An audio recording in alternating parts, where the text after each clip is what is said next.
হ্যাঁ জাহিদ ভাই, এই সেশনটা কিন্তু রেকর্ডিং আকারে হবে। হ্যাঁ, আপনি যদি চান তাহলে আমাদের চ্যানেলে বা পেজে আপলোড করবো, আর যদি না চান সেই ক্ষেত্রে আপলোড করবো না, ঠিক আছে? আচ্ছা আচ্ছা আচ্ছা। তো ঠিক আছে, আমরা তাহলে মানে আপনার প্রশ্ন নেওয়া শুরু করি। হ্যাঁ, আপনি কি জানতে চাচ্ছিলেন একটু বলেন। হ্যাঁ স্যার, জানতে চাচ্ছিলাম যে স্যার ওই আমার ওয়াইফের আপনার ওই মানে বছর দেড় বছর হচ্ছে, মানে ওনাকে ওই যে বাড়ির মধ্যে বিলাই আছে না স্যার, ওই হ্যাঁ। হ্যাঁ বিলাই খামচি মারছে।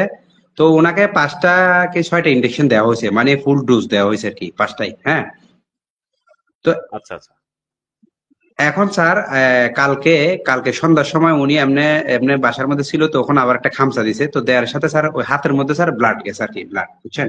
মানে এরকম খামচা দিছে স্যার একসাথে ও নখ দিয়ে আরেক জায়গা দিয়ে বাড়িছে, তো একটা মানে ব্লাড গেছে।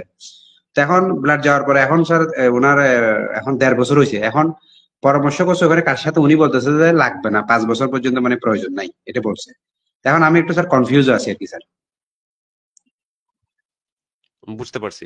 আচ্ছা, যেই বিড়ালটা হচ্ছে এই খামচিটা দিল, হ্যাঁ, ওইটাকে কি ভ্যাকসিন হুম, করা হুম। আছে? না না না না, ভ্যাকসিন নেই স্যার। আচ্ছা, ওইগুলো তাহলে হচ্ছে বাড়ির মানে দেখা যায় এরকম স্ট্রে টাইপের মানে বিড়াল আর কি, মানে বাড়ি ঘরে থাকে হ্যাঁ এরকম হ্যাঁ, না? আমাদের বাড়িরই স্যার। আচ্ছা আচ্ছা।